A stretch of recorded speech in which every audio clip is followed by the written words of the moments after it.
चलिए अगली खबर का रुख कर लेते हैं। खबर आपको बता रहे हैं लखनऊ से, जहां तीसरे चरण का चुनाव प्रचार थमा। यूपी की 10 सीटों पर कल मतदान होगा। संभल, हाथरस, आगरा, फतेहपुर में वोटिंग। इसके अलावा सिकरी, फिरोजाबाद, मैनपुरी में भी मतदान। एटा, बदायूं और बरेली में भी वोटिंग कल, और पोलिंग बूथों के लिए पोलिंग पार्टियां रवाना हो चुकी है। तो कल काफी ज्यादा कड़ा मुकाबला देखने को मिलने वाला है, क्योंकि हॉट सीट्स हैं उन पर चुनाव होंगे। ज्यादा जानकारी ले लेंगे, विवेक लगातार हमारे साथ जुड़े हुए हैं। विवेक, कल तीसरे चरण का मतदान है। उत्तर प्रदेश की बात करें तो 10 सीटों पर कल यहाँ पर वोटिंग होगी, और इस बार कई सारी ऐसी सीटें हैं जो काफी ज्यादा यहाँ पर मुकाबला कड़ा माना जा रहा है। मैनपुरी की बात करें, बरेली, बदायूं, क्या कुछ जानकारी, क्या कुछ तैयारियां हो गई है, और क्या कुछ अपडेट? देखिए, उत्तर प्रदेश की 10 सीटों पर तीसरे चरण का चुनाव होना है। ये 10 सीटें पश्चिमी उत्तर प्रदेश की हैं। पश्चिमी उत्तर प्रदेश में कुल 26 लोकसभा सीटें हैं, और पहले 2 चरणों में 8-8 सीटों पर मतदान जो है वो समाप्त हो चुका है। तीसरे चरण का चुनाव प्रचार जो है वो थम गया है, और पोलिंग पार्टियां जो है वो रवाना कर दी गई। तीसरे चरण में उत्तर प्रदेश की 10 सीटों पर मतदान होना है, और इन 10 सीटों पर भारतीय जनता पार्टी और विपक्ष में अच्छी खासी फाइट दिख रही है। संभल, फतेहपुर, आगरा, मैनपुरी, हाथरस, साथ ही साथ एटा, बदायूं, आवल, फिरोजाबाद ऐसी सीटें हैं जहां पे मतदान होना है, और 10 में से आधे से ज्यादा ऐसी सीटें हैं जहां पे फाइट साफ तौर पर देखी जा रही है। मैनपुरी में समाजवादी पार्टी लीड करते हुए देखी जा रही है।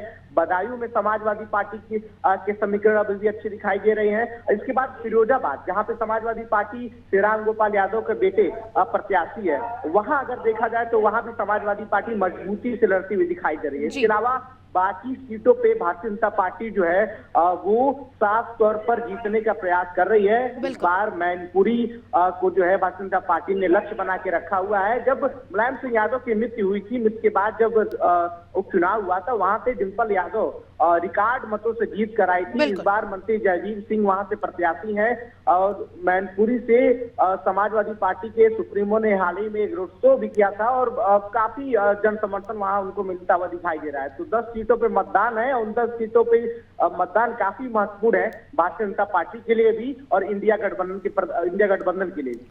बिल्कुल, देखिए अगर हम पहले और दूसरे चरण की बात करें तो वोटिंग परसेंटेज यहाँ पर कहीं ना कहीं डाउन हुआ, जो कि काफ़ी ज़्यादा चिंता का विषय था दोनों ही पार्टियों के लिए। तीसरे चरण में लोग ज़ोरों शोरों से वोट दे और उत्साहित होकर वोट दे, वोटिंग परसेंटेज बढ़े, उसको लेकर क्या कुछ यहाँ पर किया गया है?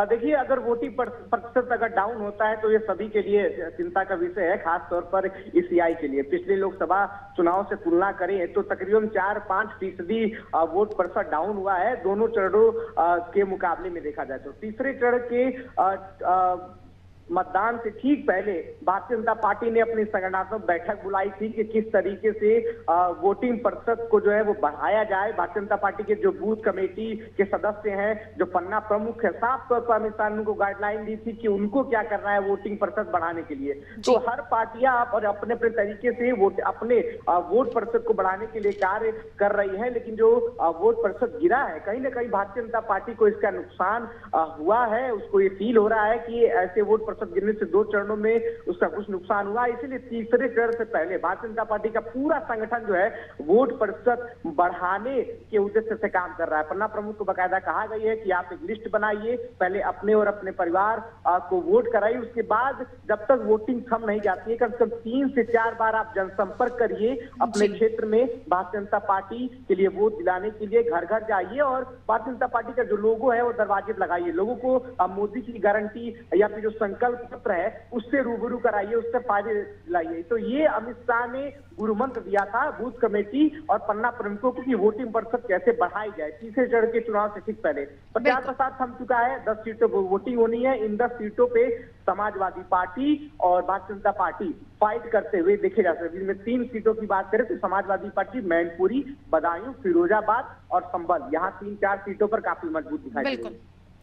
बिल्कुल, अभी देखना दिलचस्प होगा कि कल जनता जो है किसे चुनती है, और आज से ही हम अपील करते हैं कि कल जो है ज़्यादा से ज़्यादा वोट करें, जिससे जो है वोटिंग परसेंटेज बढ़े, और लोकतंत्र के इस महापर्व में अपने वोटों की आहुति ज़रूर डालें। बहुत बहुत शुक्रिया आपका विवेक हमारे साथ जुड़ने के लिए और तमाम जानकारी के लिए।